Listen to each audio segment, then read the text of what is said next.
And so as we take down the Elwha Dam later this year, as we take down some of the dams in Klamath, as some of the things up in the Columbia River Basin are removed, as things on the East Coast, in the Chesapeake Bay region, of the Penobscot Bay are taken down, we are having a profound effect in reconnecting our native populations to the outdoors.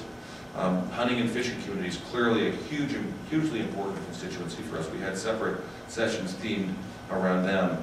Outdoor recreation, the full spectrum. I don't need to tell you how broad that is. Motorized, non-motorized, human-powered, not human-powered, hiking, biking, fishing, you know, the whole range. I mean, I could go on forever, but it was hugely resonant with the people we talked to, the local, state, federal, and private levels. Everywhere we went, it was one of the most important things. And frankly, we tilted our approach and our data collection and our focus more in that direction the more we got out there and realized how important that set of issues is to the American people.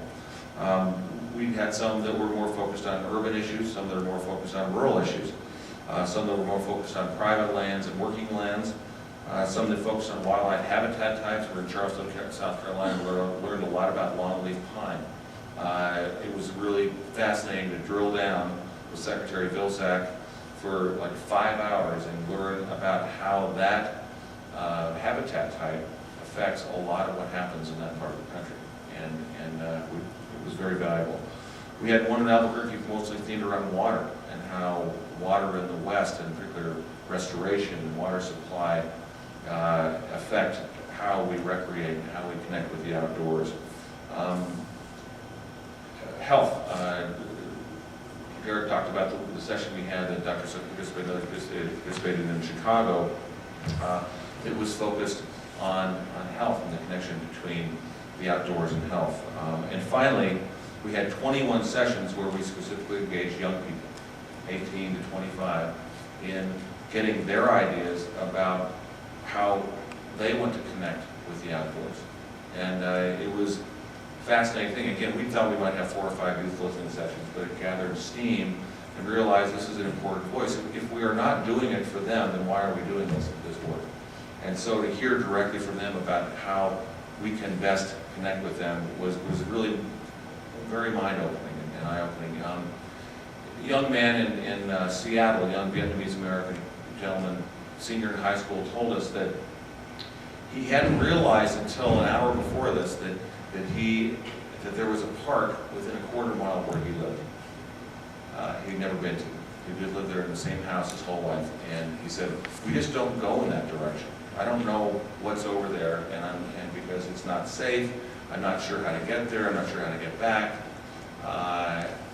which was really fascinating. We heard a young African-American woman in Annapolis tell us that, you know what, if I can't find it on my cell phone, figure out where to go and what to do, then I'm really not interested in going there. And so we realized that a lot of the technology that young people use is going to be really critical, opening them up to the experiences that we're hoping they'll embrace. So that's the listening session. That carried us into the 1st of June all the way until the end of September. In addition to that, we had over 100,000 comments received on our website and through email. We had people like Bob Radcliffe here from BLM participating on interagency teams that helped us to do some more research and to really plow through the comments we had and make some sense of them and organizing them along different avenues and themes. And then a number of us in the administration at the senior level were asked to sort of take all that, which was a lot of information you can imagine, and try to boil it down into the report, which I can tell you it's essentially done, and we will have the president announce that report sometime in February. I can't tell you exactly when because I don't know exactly when, but we're getting close. We want to involve the president in this, and he told us he wanted to be involved in the beginning of the process. So stay tuned, and you'll have the official report shortly. But I don't want to leave you in suspense like that. So I told Derek that I would give you some highlights and to talk to you about what we heard, and give you some general themes that you can expect to see in the report. And before I do that, I want to tell you that I'm going to end substantially before my time, and so we can have plenty of time for questions, because I'm sure there'll be things that I won't be able to touch on that you were curious about. So what we heard a lot about recreational access to public lands and other lands.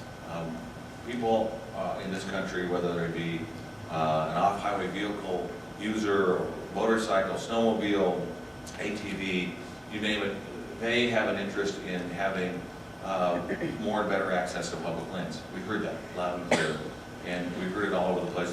More in the West because there's more public lands in the West, but we heard it all over the place. And we also heard from people in that community that they're desirous of figuring out more and better ways to make sure that their members are responsible in how they use those lands. And so that was a good message. We also heard from people who are on the human-powered side, that they want to make sure that they have access, pristine access to places where they don't have to encounter mechanized transport in any way. So more wildlands, more wilderness areas, more pristine places. And kind of the middle are the mountain bikers who want to have more access as well to certain places. So let's just say that on the public land side, we heard everything that there is to hear. More monuments, more wilderness, more motorized, more hiking, more biking, more hunting, more fishing, more rivers, access, etc. So that was a very important theme, especially in the West. And we heard loud and clear, and I think you all will see in the report we've tried to address that in an open way. I can tell you that we're not cutting out certain users in favor of others, but we're going to try to figure out how to accommodate as much as we can on a go-forward basis.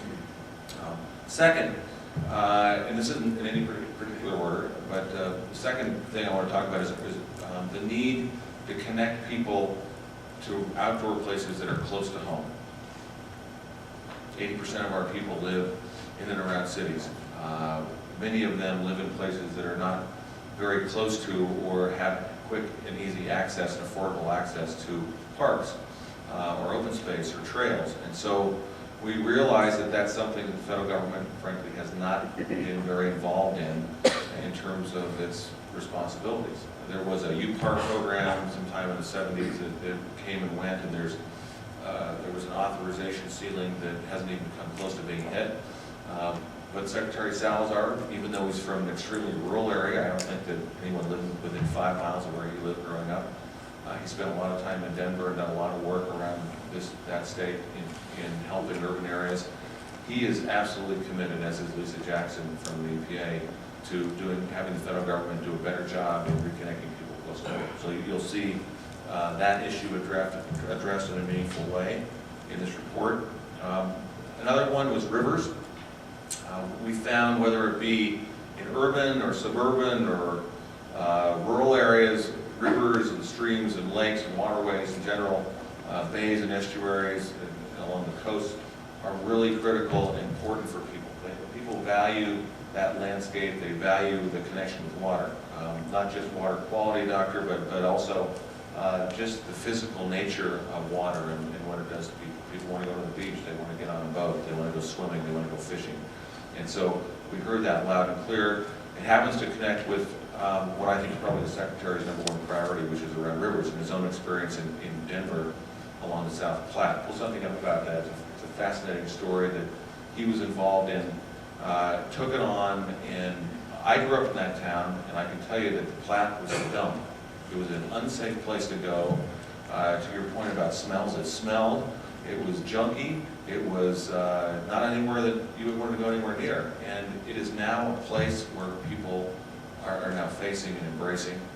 There's fishing, there's boating, there's kayaking, people are swimming in it, inner tubing. It's an unbelievable natural resource, and it's become an economic driver for Denver in terms of location of businesses and homes and places like that. So it's a great success story that the Secretary would really like to replicate around the country, both through recreational access and restoration of the values on the rivers. Another one is around conserving large rural landscapes. The very first listening session we went to was on June 1st up in Montana. Senators Baucus and Tester and Governor Schweitzer invited the secretaries and other members of the administration up. And we learned a lot about an amazing public-private partnership going on up there in the crown of the continent, and the sort of sub-areas in the Swan Valley and the Blackfoot Challenge and elsewhere. And it's incredible eye-opener to us to see the ranchers and the sportsmen and the federal agencies working together seamlessly. And it's not always the case in those rural areas in this country, where the private landowners are fully embraced what's going on. And I think that was a real opportunity for us to see how we could do some things in a different way. And a week and a half ago, I was with the Secretary in Florida, and we were announcing the establishment of the Everglades Headwaters National Wildlife Refuge, which is a new type of refuge. It is similar to one he announced maybe a month ago in Flint Hills in Kansas, which is looking at ways that we can establish fish and wildlife refuges without having to buy all the land, but to work with the private landowners to preserve the land through conservation easements, through management agreements, to accomplish what we're trying to accomplish from a wildlife habitat protection standpoint through some non-traditional means that would end up keeping the land in agriculture, keeping the land in working land hands, keeping it on the tax rolls. And so that really is an opportunity for us to rethink how we do business, both in interior and agriculture, who's our big partner there. Another major thing that you will hear about is the reconnecting young people and their families to the outdoors, whether that's through education, through the Let's Move initiative, Let's Move Outside initiative, through a variety of programs to make the open space and parks and recreation relevant to our people in our society. That's going to be a big thing. We recognize that can happen in a variety of ways through employment. We're already beginning to grow and expand the work that we're doing with youth corps in this country. The Department of Interior, I know Agriculture is doing the same thing. But we're looking to find more and better ways that we can do that within the federal agencies to expand young people's engagement in a variety of different ways. And so that means freeing up some of the employment rules. That means getting more money.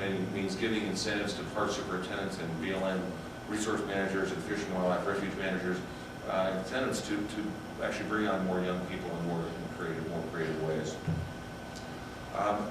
The other thing that we heard that we hope to address here, and it's something that's very strongly themed for the president, that is that we need to be a better partner in how we do business. This probably won't be a shock to some of you, but sometimes the federal government is the most efficient organization that's out there. We found, as Derek said, I had the booby prize of leading or participating in more listening sessions than anybody in the country. And that's not necessarily a distinction, it's more of a dubious distinction. But I had, in each one of these listening sessions, we had a breakout session. So we'd have either a panel discussion or just a brief presentation at the beginning, and then we go into, for an hour and a half or two, into a group with 20 to 35 people. And we would hear from them on a variety of subjects. What's working, what's not working, how can we be a better partner, and what are the new programs and ideas that you have for us. So we would get everybody's ideas, and invariably the section about how can we be a better partner was the most lively, because people would come up with these stories about how lame the federal government is sometimes in certain areas. And so we said to sort of take it. It was kind of amazing. Well, we have like 9 youth programs that you have in the federal government. We have 9 different application procedures and 9 different ways that we have to engage. And so, whether it be that or grant programs for various things, we're going to look for ways to make our ability to actually accomplish what we're accomplishing here much more efficient. So you're going to see a series of things in this report that talk about better coordination and better collaboration, getting our act together among our agencies to do a better job to meet the public's needs. So